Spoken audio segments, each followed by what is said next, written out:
Welcome to the Ellevate podcast, conversations with women changing the face of business. And now your hosts, Kristy, Wallace, and Maricella, Herrera. Hello and welcome to the Ellevate podcast. This is your host, Kristy Wallace, with my lovely co-host, Maricella Herrera. Maricella, it is wonderful to connect with you on the podcast today. Hi, Kristy. Hello. So I know you just finished your race, your half marathon, the Brooklyn Half. Big accomplishment. We're so proud of you. We talk a lot at Ellevate about how it's a marathon, it's not a sprint. You know, we take steps every day towards our goals, be they actual marathons or career goals, life goals, impact goals. But it's exciting and it's fun to watch your journey and to cheer you on. And that's, that's what Ellevate's about, right? I mean, it's about being part of a community, being champions for each other, cheering you on, giving advice, giving support, picking people up when they fall backwards and all of those things. And I say that because for many of us, goals can be a very personal and singular and private thing. But having a community around you that helps support you in that journey in many different ways only serves to make not only the journey, I think, better, but also more fruitful, more successful. So I love that you're sharing this with us. It's interesting to think about how you were just saying about your goals, right? Like a few years ago, I wouldn't have even been able to run a minute, much less a mile. And it's been a lot of just determination and training and work. And you can reach your goals, right? Like my next goal is running the full marathon in New York City in November, and just have to remember to take it one step at a time. Well, Maricella, we will be cheering you on in November. You actually go right past my house, so I'll be there with Halloween candy because that's right after Halloween, and we bring all of our leftover candy to give to the runners. But it's exciting, and it's fun to watch your journey and to cheer you on. And that's, that's what Ellevate's about, right? I mean, it's about being part of a community, being champions for each other, cheering you on, giving advice, giving support, picking people up when they fall backwards and all of those things. And I say that because for many of us, goals can be a very personal and singular and private thing.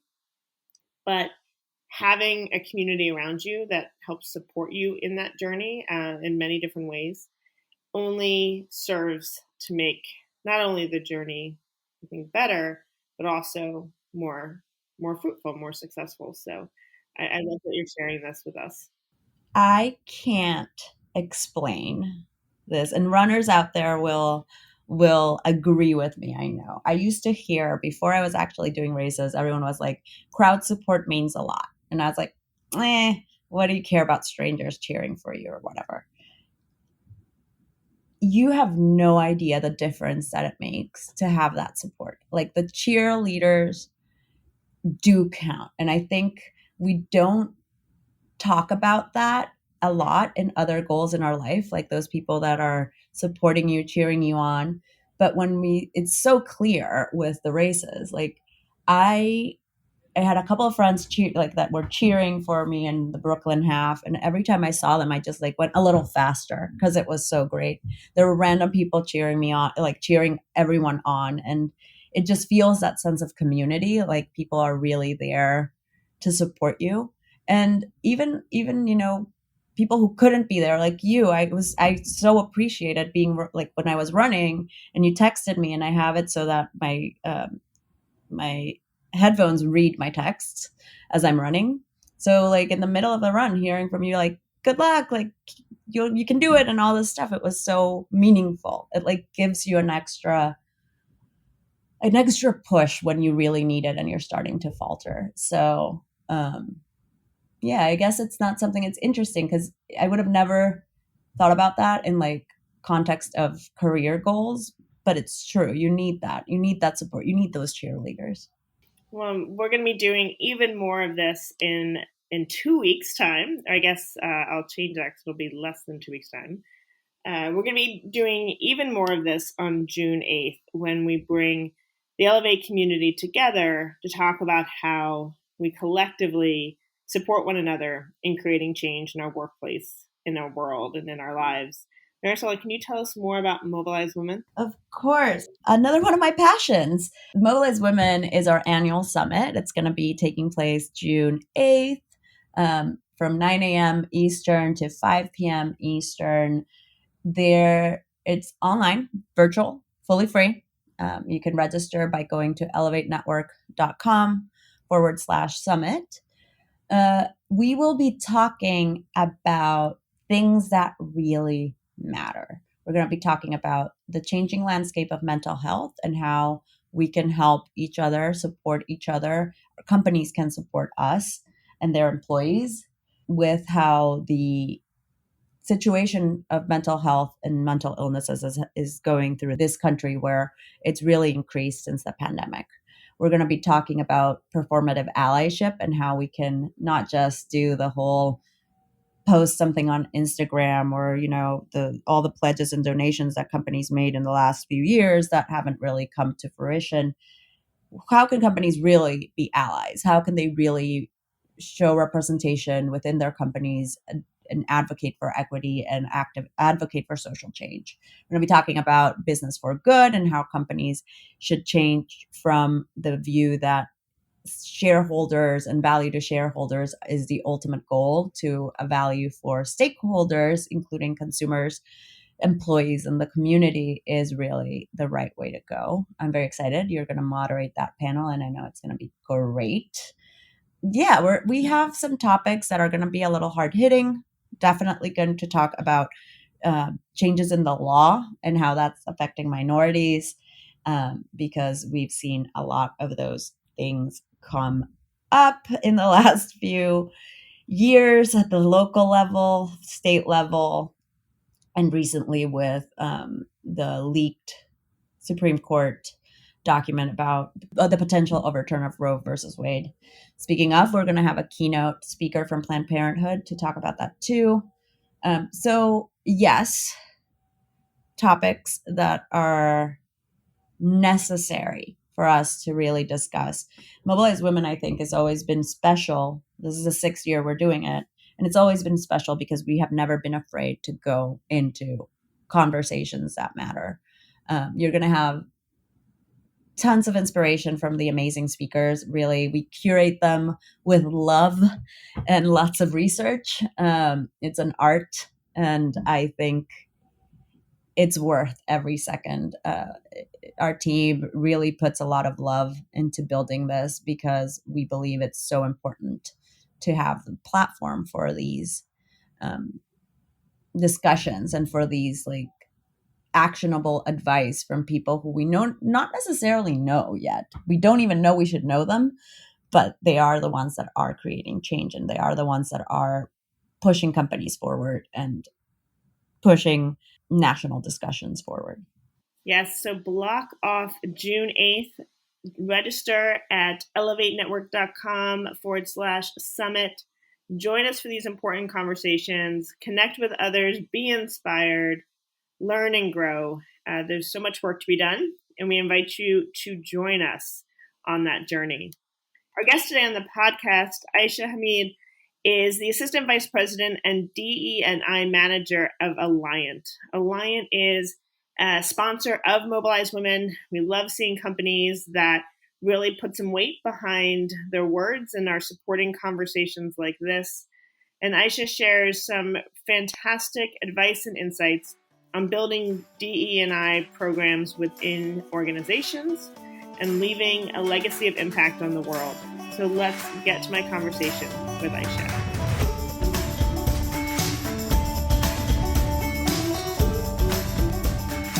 Aaisha, hello and welcome to the Ellevate podcast. Hi, Kristy. Really happy to be here. Thank you for inviting me. Of course. I can't wait to dig into this conversation and wanted to start off just learning a bit more about you. Could you share a bit about your story and how you got to where you are today? Yeah, for sure. So growing up, I had a very interesting and unorthodox educational experience. I attended a Baptist Christian elementary school, and then an Islamic middle school, an all-girl Catholic high school, and then I attended one of the most diverse universities in Kentucky. And while at university, I went to a lot of different kinds of student groups that were outside of my identity group. And that really, I think, was the foundation for making me really interested in diversity, equity, and inclusion without realizing what that was. I think that, working in Louisville, starting out after college, while I was starting out in some of my first jobs, I did not realize that this was a career path. And it wasn't until I joined Hogan and I was doing a research position that I realized that this kind of work existed. And that was where I met Bendita Cynthia Malakia. She, at the time, was the Diversity, Equity, and Inclusion Manager for the Americas with Hogan. And I met her, and I realized that a lot of the work that I had been doing in the academic space at the University of Louisville was focused on this, and that the things that I had been focusing on, intersectionality, terms that I took for granted, were things that not a lot of people understood or knew on an operational level. And so that was where the journey really began, was when I met her and I realized that there was an opening on the team. So from there, I took on a temp position, and I just knew that this was the kind of work that I wanted to do, just from how I had grown up, the kinds of groups that I had been a part of, and I took that position in 6 months. I had it full time, and then eventually I moved to Washington D.C., which is where our headquarters were. Moved up into a global role, and kind of got a better understanding of what diversity, equity, and inclusion looks like, not only in the US, but what does it look like in Europe, in Middle East, Africa, Asia Pacific. And it was just very interesting, that those nuances. But I completely fell in love with the work, and as well as realizing how difficult it can be sometimes. And then, of course, I think the world all, was introduced to what happened with the pandemic and with the murders of George Floyd, Ahmaud Arbery, Breonna Taylor, and others. And, this work just took on a completely different meaning, I think, for many people. They realized just how significant it was. And it was no longer something that was good to have. It was a necessity.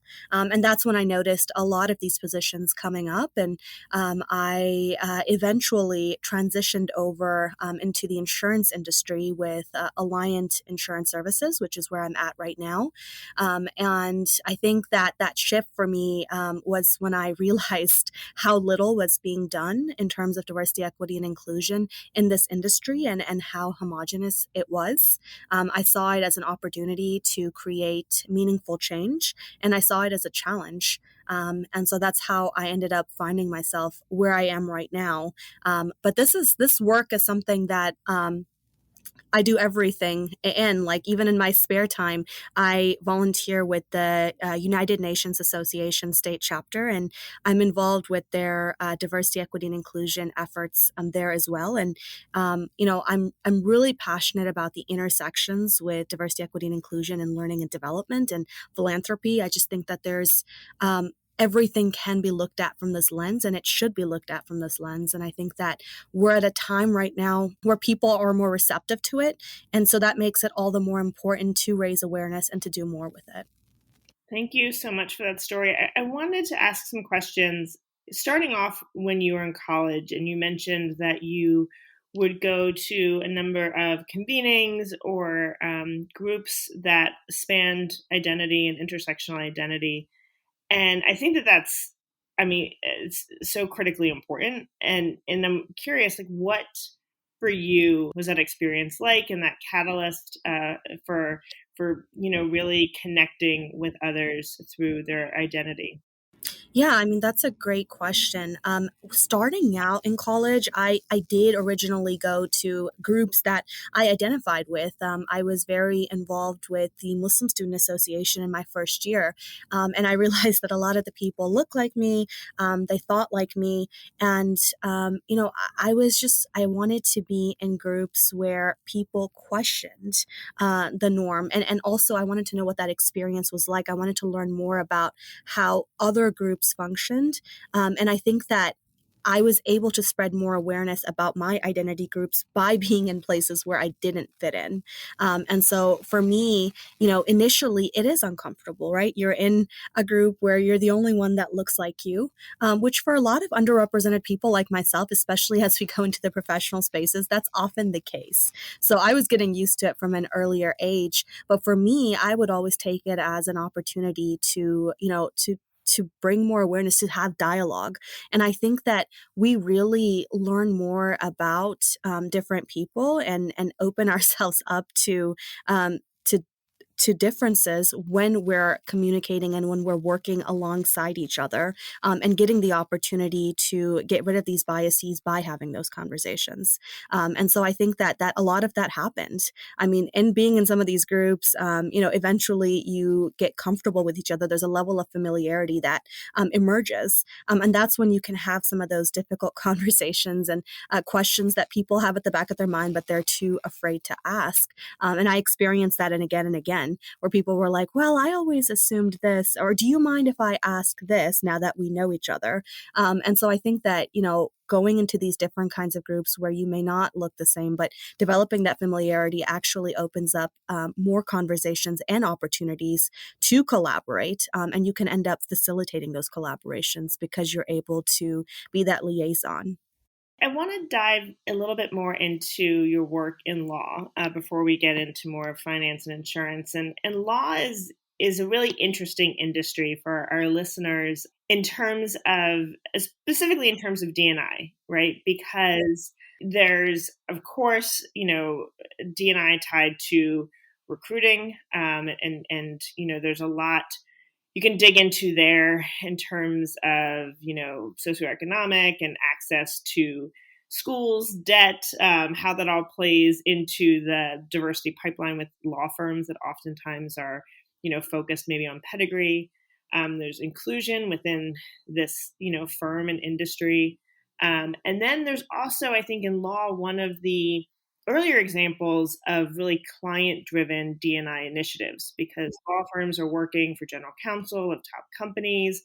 They want the teams that are working on their matters to be diverse in thought and identity and background and experience. And so I think the legal industry is an interesting case study in how to approach D&I when you have, a client imperative, when you have a recruiting imperative, when you have, a firm sustainability and growth imperative. And what was your experience like there? And am I encapsulating or describing kind of that whole ecosystem in the right way? Yeah, and I want to, before I explain my experience in the law firm arena, I do want to preface by saying that, these are things that we notice in, I think, every industry. These are things that as I'm having more think tank discussions with professionals across different industries, I'm realizing that a lot of these different things are show up in different kinds of nuanced ways. And even what you're talking about right now, that client imperative, I do think that there has to be some level of accountability or some kind of external factor that usually starts this conversation. So if we're looking in the media industry, it's the audience that is demanding more diversity content, that's demanding some of this some of these things that are coming up post 2020. And that's why you notice that there's been so many more positions in the media that have shown up in the entertainment and the media industries. And I've noticed the same with the insurance industry, where we're getting a lot of clients that are asking us they're requesting information regarding our diversity efforts. It's not just the legal industry that is being driven by this. I think that it's every corporation or every organization that is getting some kind of pressure from external places or from people or from above, that is necessitating this need to do more in this world. And then, that all kind of creates more, like there's competitors and you want to make sure that you're keeping up with the industry as well. So there are different levels of pressures. And I think that in an ideal world, people want and organizations want to do this for the betterment of society. But I think that we're in particular cultures with all of these organizations. There's particular ways of doing things. I always say that people are creatures of habits. Organizations are no different. They're just on a macro scale. So they're used to doing things a certain way. They're used to operating. And they may not realize that there's something wrong with the representation or the diversity efforts. So I think that it does take some of these stressors or these pressures in order to create this kind of change. And so this is something that is, across industry. But certainly I can talk about my experiences in the legal industry. And I can say that, yes, there was a piece of it that had to do with clients. We did want to make sure that we always have some kind of, business objective. And I think that the best of diversity efforts in organizations are tied to the overall company objectives as well. That's how you can get that buy-in from the top down. And unless you have a top-down approach, I personally don't believe that you can be successful in moving diversity, equity, and inclusion forward. It has to come from the top. So my experience in the law firm was similar to my experience in the insurance industry, where you have to make sure that the strategy aligns with the company's business objectives. You want to make sure that there's elements of client, that it is driven for clients as well, that there are elements to it where you're bringing in clients or you're nurturing client relationships through DE&I. And, and the effort for retention over recruitment. I mean, that's something that's also similar in both of those industries and in other industries as well. People assume that recruitment is the biggest problem or the area of need in organizations where, you may not have great representation at every level, particularly at the top. But in reality, if you focus on the recruitment piece and people at your organization don't want to stay or they're not advancing, it ends up being a constantly revolving door. What are some other things that you've seen to be successful in creating more diversity and inclusion within organizations? You definitely talked about the leadership engagement tied to business metrics, like top down.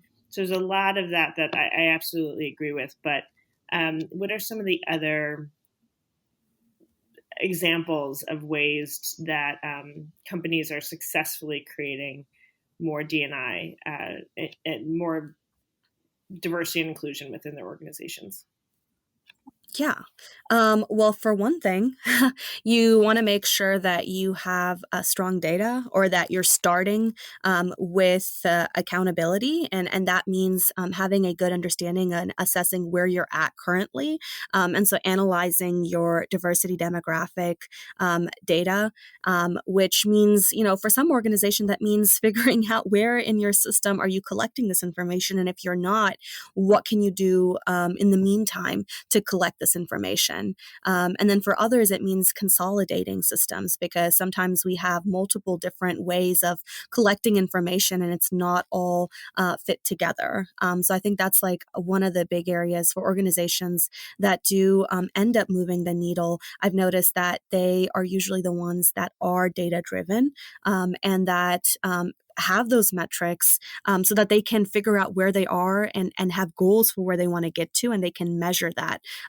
If you don't have these kinds of things in place, I think it's easy for efforts to fizzle out, and there's no real way to figure out if you are or are not creating change, if you've even moved forward. It's up to people then to decide, and that's going to be open to bias.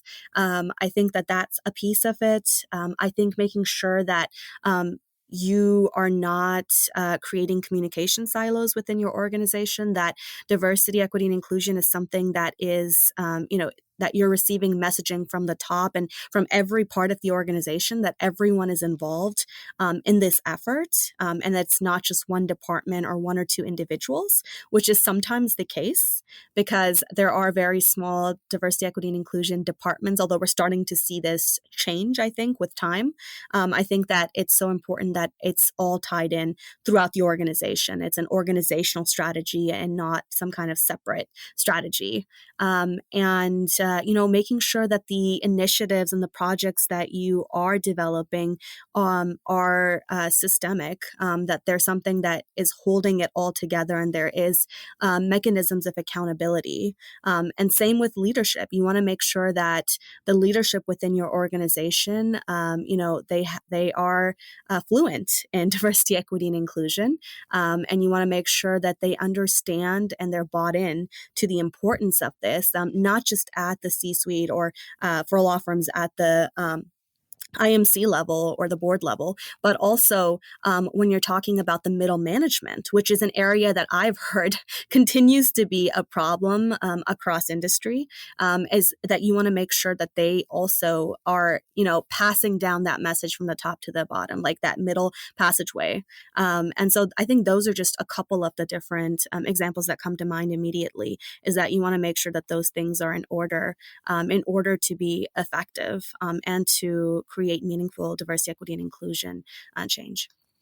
Thank you so much for that. You mentioned earlier about a shifting in your perspective around D&I when you took on a global role.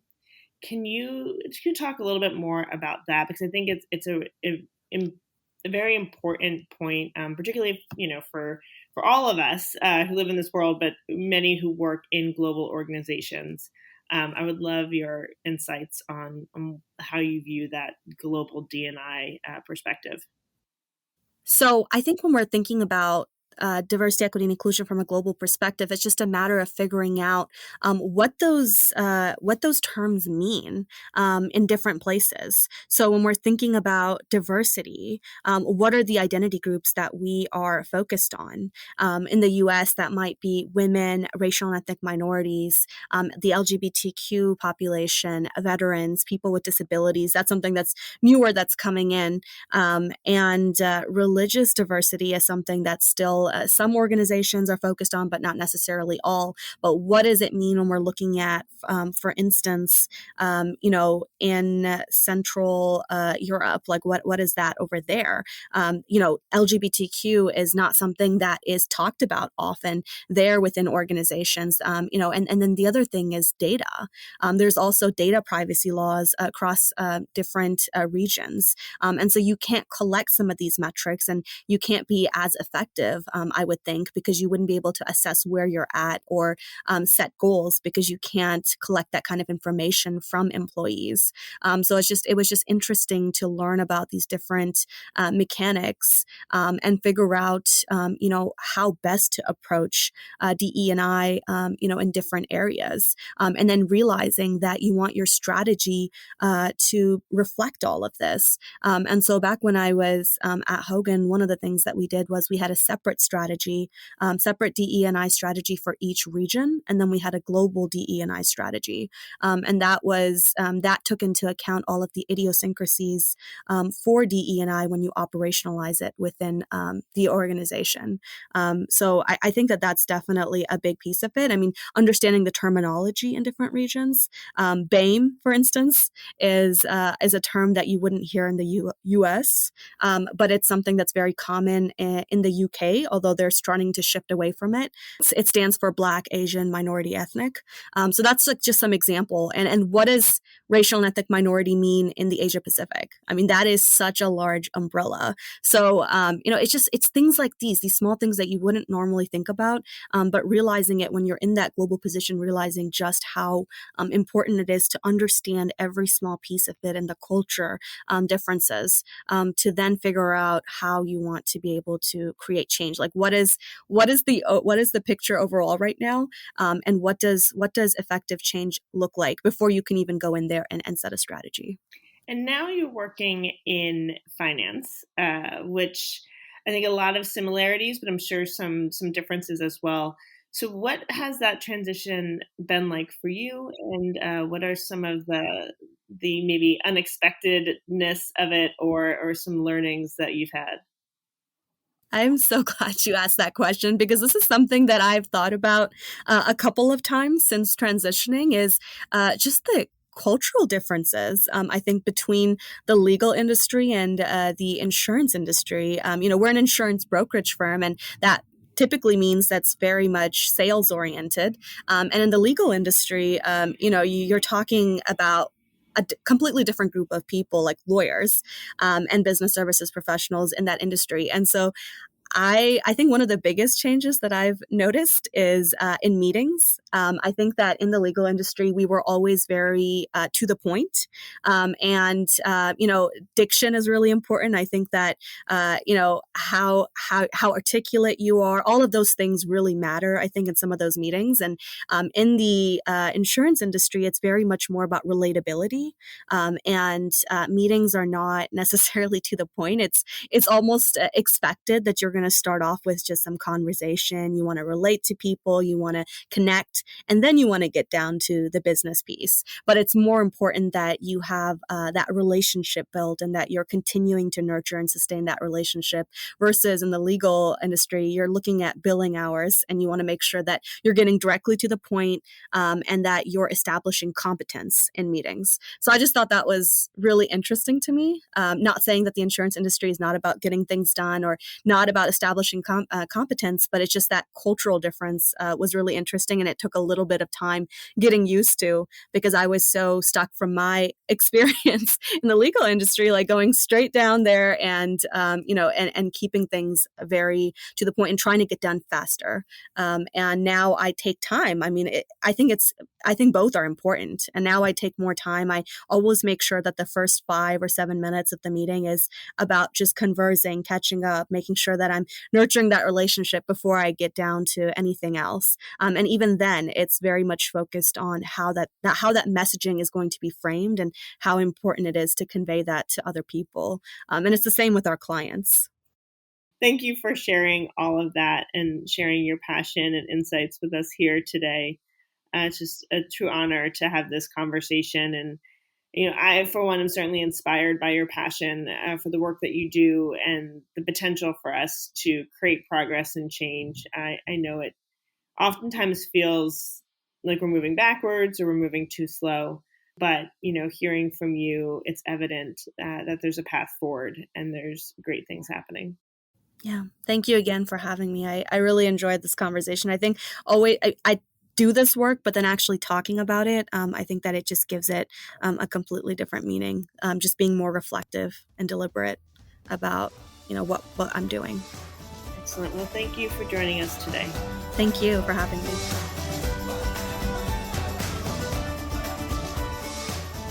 Welcome back, Maricella. I hope you enjoyed that conversation as much as I did. Really gets me in the mood for Mobilize Women, and I cannot wait until June 8th when the big day arrives. Heading into Mobilize Women, we continue to do a lot of our phenomenal programming around the world. If you are in one of the cities where Ellevate is located, including major cities, Boston, New York, Chicago, DC, Atlanta, LA, and beyond, we invite you to join us in one of our upcoming virtual or in-person events. We're doing some great things building local communities in your region. We continue to host our weekly roundtables. The roundtables are a great way to meet with peers, the people that you can learn from, that you can support, and have the real conversations that will keep us moving forward in our careers.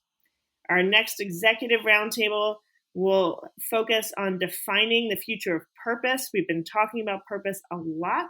What does that mean? How do we define it? And how do we achieve it? At our Rising Leaders Roundtable, they'll be talking about how to build a team culture that encourages allyship.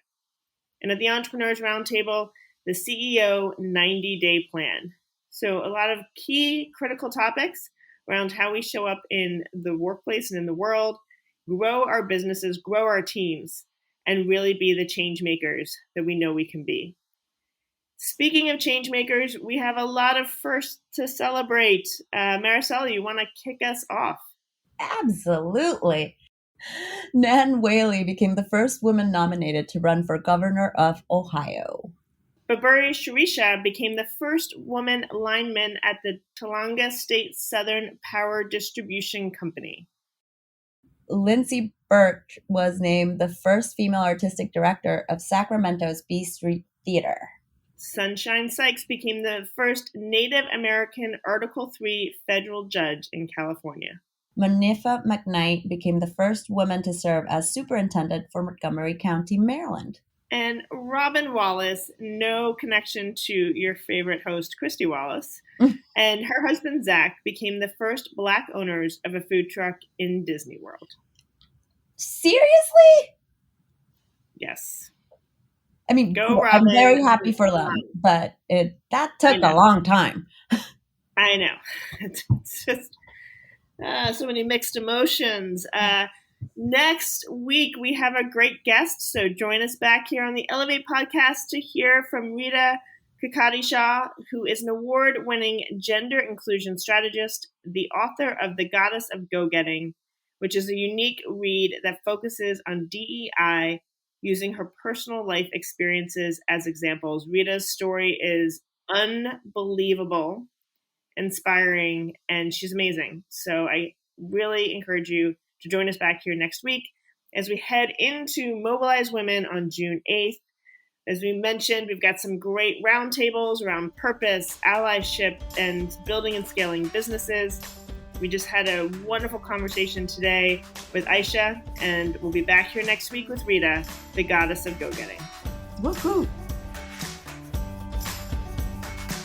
Thanks so much for listening to Ellevate. If you like what you hear, help a girl out. Subscribe to the Ellevate podcast on iTunes, give us 5 stars, and share your review.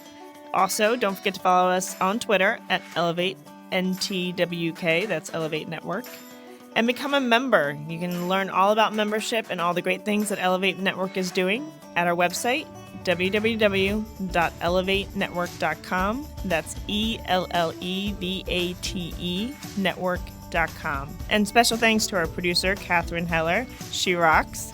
And to our voiceover artist, Rachel Griesinger. Thanks so much, and join us next week.